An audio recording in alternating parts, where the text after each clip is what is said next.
뉴욕주의 코로나19 대상이 일선 필수 근로자들까지로 확대됐습니다. 뉴욕주의 코로나19 관련 지표들이 일제히 감소세로 돌아섰습니다. 다음 주부터 미 전역 약국에서 백신 접종이 시작됩니다. 조 바이든 행정부가 트럼프 전 대통령의 반이민 정책 뒤집기를 본격화하고 있습니다. 조 바이든 대통령이 외국의 수입 의존도를 줄이기 위한 공급망 재검토에 착수했습니다.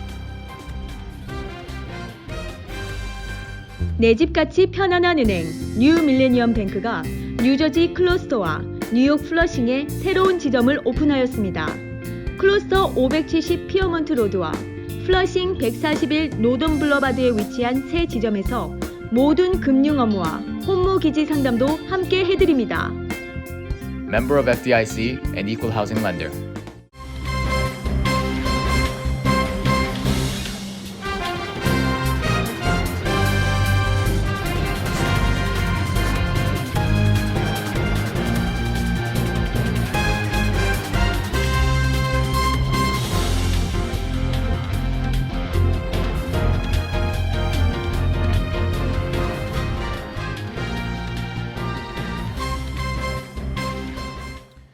여러분 안녕하십니까?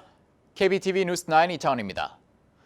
뉴욕주의 코로나19 백신 접종 대상이 일선 필수 근로자들까지 확대됩니다. 로코 정부는 택시 운전사, 식당 직원 등 백신 접종이 시급하다고 판단되는 대상에게 접종을 허용할 수 있게 됐습니다. 앤드루 코모 뉴욕 주지사는 코로나19 브리핑에서 우선순위 원비 단계의 택시 운전사, 식당 직원, 발달장애 시설 직원 등 일선 필수 근로자들에게 백신 접종을 허용할 수 있도록 각 로컬 정부에게 선택권을 준다고 밝혔습니다. 이미 경찰과 교사 등 필수 근로자에 대한 코로나19 백신 접종을 거의 마친 지역도 있다며 지역 상황을 고려해 백신 접종 대상을 확대하도록 했다고 덧붙였습니다. 코모 주지사는 조 바이든 행정부가 뉴욕주의 백신 공급량을 16% 늘린 데 이어 앞으로 3주 동안 추가로 5%의 백신 공급을 늘리기로 했다며 연방정부의 약국 백신 공급량도 10% 증가할 것이라고 설명했습니다. 현재 뉴욕주에서는 의료진 등이 속해 있는 우선 접종 1순위 그룹과 65세 이상 노인과 필수 근로자 등 우선 접종 2순위 그룹을 대상으로 백신 접종이 실시되고 있습니다. 앞서 빌 더 블라시오 뉴욕시장은 주정부에 오는 14일 실내 영업 허용에 앞서 식당 직원들에 대한 백신 접종을 허용해야 한다고 촉구한 바 있어 뉴욕시 식당 직원들에 대한 백신 접종은 즉시 허용될 것으로 보입니다. 폭설로 중단됐던 코로나19 백신 접종은 오늘부터 재개됐습니다. 뉴욕주의 코로나19 확진자와 입원 환자, 사망자 수 등 주요 3대 지표가 일제히 감소세를 돌아섰습니다.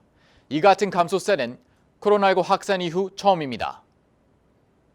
뉴욕 주정부에 따르면 어제 뉴욕주 전체 입원 환자 수는 8,000명이 조금 넘어 지난 2주 전 9,273명보다 14%가 감소했습니다. 사망자도 6%가 줄었습니다.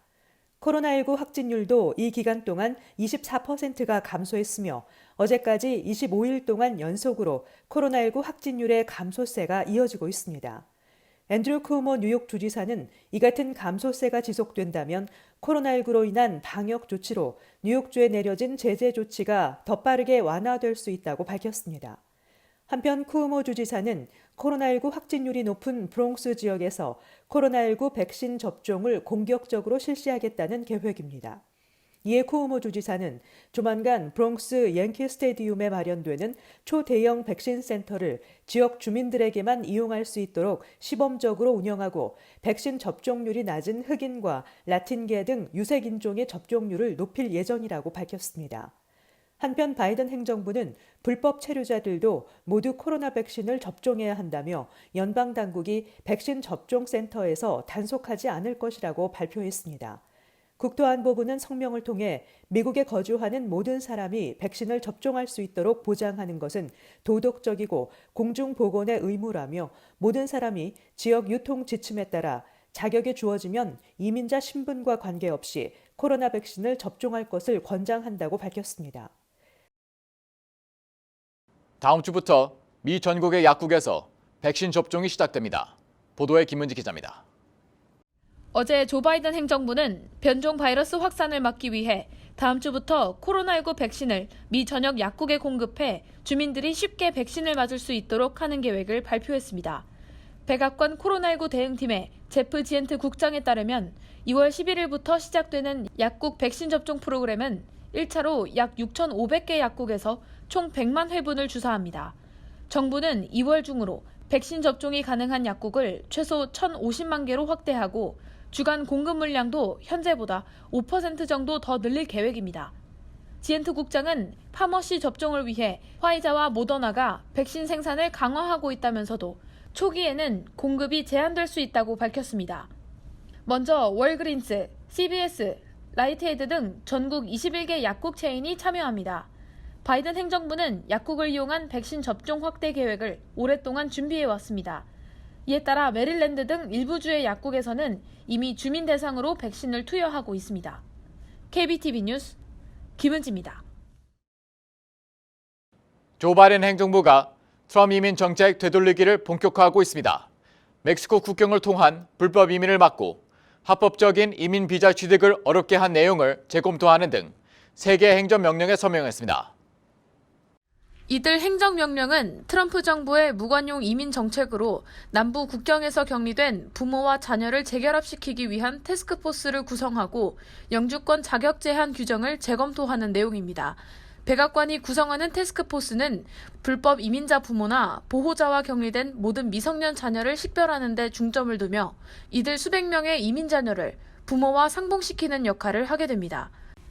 백악관은 트럼프 정부의 국경 정책은 혼란과 잔인함을 야기했다며 그 정책은 우리 공동체의 안전을 저해하고 폭력에서 벗어나려는 망명자에게 불이익을 줬으며 서반구 전체의 안보를 불안정하게 했다고 지적했습니다.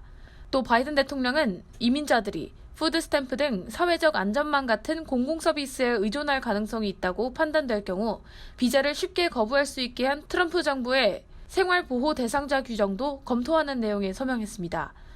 이와 함께 불법 이민자 수를 줄이기 위해 중미에서 미국과 멕시코 국경으로 사람들을 끌어들이는 이민의 근본적인 원인을 해결하라는 행정명령도 내렸습니다. 트럼프 행정부는 멕시코 잔류 정책에 따라 6만 명이 넘는 망명 신청자들을 멕시코로 돌려보냈고 그들에 대한 판결이 내려질 때까지 국경에 대기하도록 했는데 이와 관련해 바이든 정부는 재판을 보류해주도록 대법원에 요청했습니다. 행정명령으로 정책 변경이 가능하다는 판단으로 보입니다. 바이든 대통령은 취임 직후 서명한 이슬람 및 아프리카 국가 국민의 입국 금지 중단, 남부 국경 장벽 건설 중단, 미등록 이민자 인구조사 포함, 불법 체류 이민자에 대한 100일간의 추방 유예 조치 등 지금까지 모두 9건의 이민 관련 행정 조치를 취했습니다. 또 1,100만 명으로 추산되는 불법 이민자에게 시민권 취득의 길을 열어주는 내용을 골자로 한 입법안을 의회에 보내기도 했습니다. KBTV 뉴스 김은지입니다. 조 바이든 대통령이 기술과 필수의약품, 광물 등에 대한 외국 의존들을 줄이기 위해 범정부 차원의 핵심 공급망 재검토를 지시할 방침인 것으로 알려졌습니다. 김은지 기자입니다. 정부 고위 당국자는 행정부가 정부 조달 영역뿐만 아니라 민간 영역 대부분을 포함해 공급망을 전반적으로 살펴 현재의 취약성을 보완하기 위해 동맹국들과 협력할 것이라고 밝혔다고 파이낸셜 타임스, 블룸버그 통신 등 언론이 오늘 보도했습니다. 블룸버그 통신은 이번 조치의 목표가 정부, 민간 공급망을 보호하고 장래 공급 부족 사태를 방지하며 미국의 영향력을 행사하려는 외국의 능력을 제한하는 것이 목표라고 밝혔습니다. 바이든 대통령은 이를 위해 몇몇 기관에 핵심으로 분류된 공급망과 관련한 보고서를 작성하도록 지시할 것이라고 밝혔습니다. 코로나19 대유행 속에 미국이 외국에서 수입해오는 마스크 등 개인 보호 장비 부족 문제가 불거지자 필수 물자를 외국에 의존하는 데 대한 우려가 커진 가운데 트럼프 행정부도 공급망 재검토를 약속했지만 실현되지 않았습니다.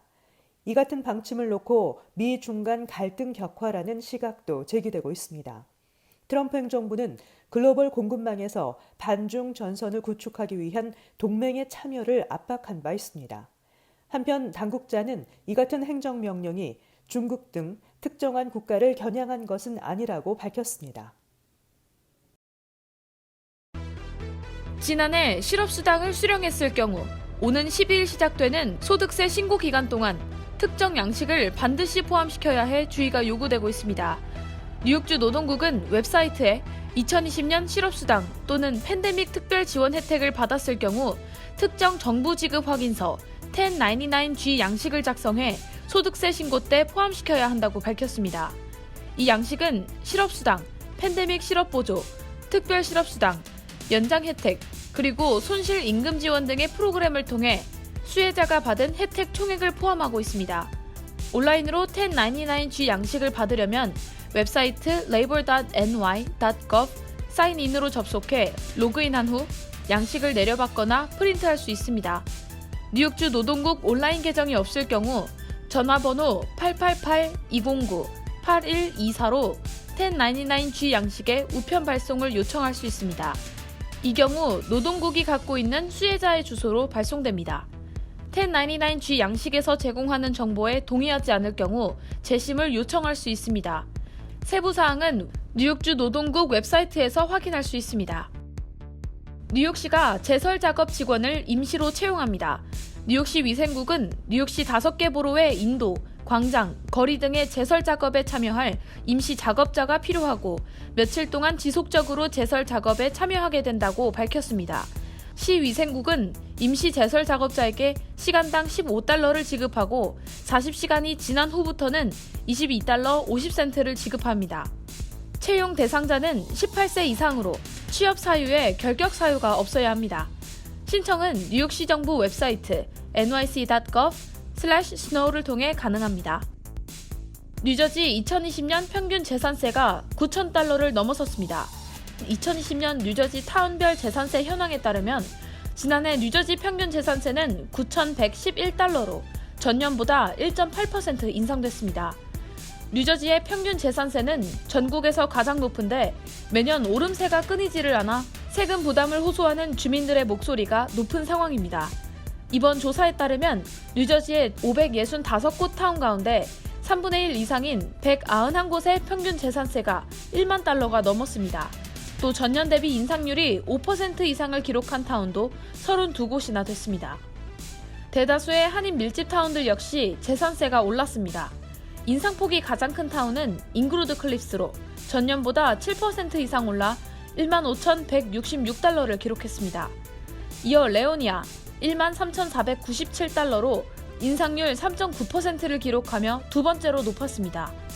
팰리세이즈 팍의 경우 처음으로 평균 재산세가 $10,000를 넘었으나 인상률은 전년보다 0.3%로 다른 한인 밀집 타운들과 비교하면 낮은 편이었습니다. 버겐 카운티에서 평균 재산세가 가장 높은 타운은 테나플라이로 $21,558를 기록했습니다.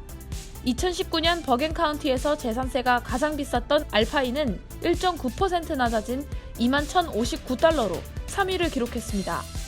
버겐 카운티 70곳 타운 가운데 재산세가 전년보다 낮아진 곳은 알파인과 리치필드 팍, 이스트 러더포드 3곳에 불과하며 나머지는 모두 인상됐습니다. 코로나19 백신 접종 후에도 검사 결과 양성 반응이 나타날 수 있다는 연구 결과가 나왔습니다. CNN 방송은 3일 매사추세츠 민주당 의원이 화이자 백신을 2차례 맞은 후 검사를 했는데 양성 반응이 나타났다고 보도했습니다. 뉴욕주 아이오나 칼리지 남자 농구팀 감독인 릭 피티노도 첫 번째 접종 후 양성 반응을 보였습니다. 질병통제예방센터 CDC가 최근 발표한 조사 결과에 따르면 미국에서 승인한 화이자와 모더나 백신은 각각 95%와 94%의 예방률로 매우 효과적이긴 하나 완전히 100% 예방 효과가 있는 것은 아니기 때문에 접종 후에도 양성 반응을 보일 수 있다고 말합니다. 감염되었을 경우도 배제할 수 없습니다. 한편 백신을 접종한 사람도 바이러스를 전파할 가능성이 있다는 연구 결과도 나왔습니다.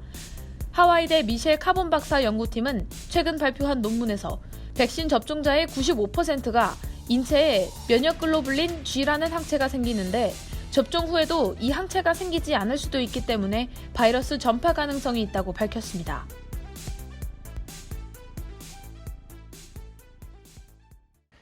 잠시 후 커뮤니티 브리핑을 전해드립니다.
이어서 환율과 증시 전해드립니다.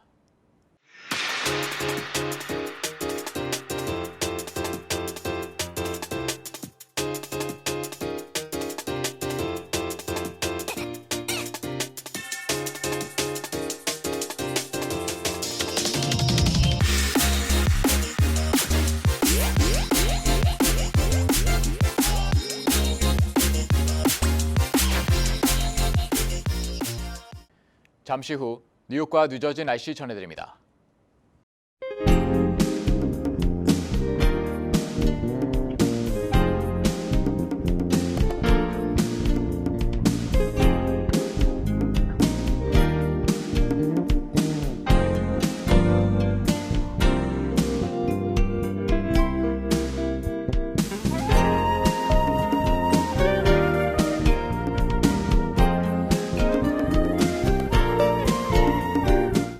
KBTV 뉴스 9 마칩니다. 오늘도 시청해 주셔서 감사합니다. 편안한 밤 보내시기 바랍니다.